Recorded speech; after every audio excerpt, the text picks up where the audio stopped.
প্রিয় ভিউয়ার্স, যুক্ত আছেন কোম্পানিগঞ্জ 24 নিউজে।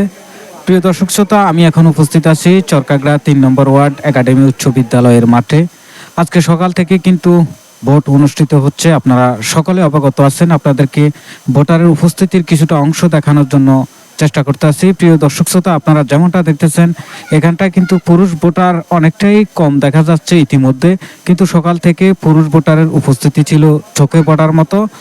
চরকাগড়া 2 নম্বর ওয়ার্ড ও 3 নম্বর ওয়ার্ডে দুইটি কেন্দ্র কিন্তু একসাথে পড়েছে। আপনারা জানেন, একই কেন্দ্রে কিন্তু পুরুষ ভোটারদের জন্য আয়োজন করা হয়েছে, শুধু পুরুষরা এখানে ভোট দিতে পারবে। কিন্তু এর পাশে যেই কেন্দ্রটি রয়েছে চরকাগড়া 2 নম্বর ওয়ার্ড প্রাথমিক উচ্চ বিদ্যালয়ে, সেখানে কিন্তু মহিলাদের জন্য ভোটারের ভোট দেওয়ার জন্য ব্যবস্থা করা হয়েছে। আমরা এখন আপনাদেরকে সেই কেন্দ্রটা দেখাবো। প্রিয় ভিউয়ার্স, একটা কথা না বললেই নয়, পুরুষ ভোটারের থেকে কিন্তু মহিলা ভোটারের উপস্থিতি অনেকটাই চোখে পড়ার মতো, অনেকটাই দৃশ্যমান। মহিলা ভোটারদের উপস্থিতি অনেকটাই দৃশ্যমান। অনেক মহিলা উপস্থিত হয়েছেন, এবারের নির্বাচনে অংশগ্রহণ করেছেন, তারা ভোট দিতে এসেছেন। আপনারা স্ক্রিনে দেখতে পারতেছেন, এটি হচ্ছে চরকাগড়া 2 নম্বর ওয়ার্ড মহিলা কেন্দ্র। ওমর ফারুক রুবেল, কোম্পানিগঞ্জ 24।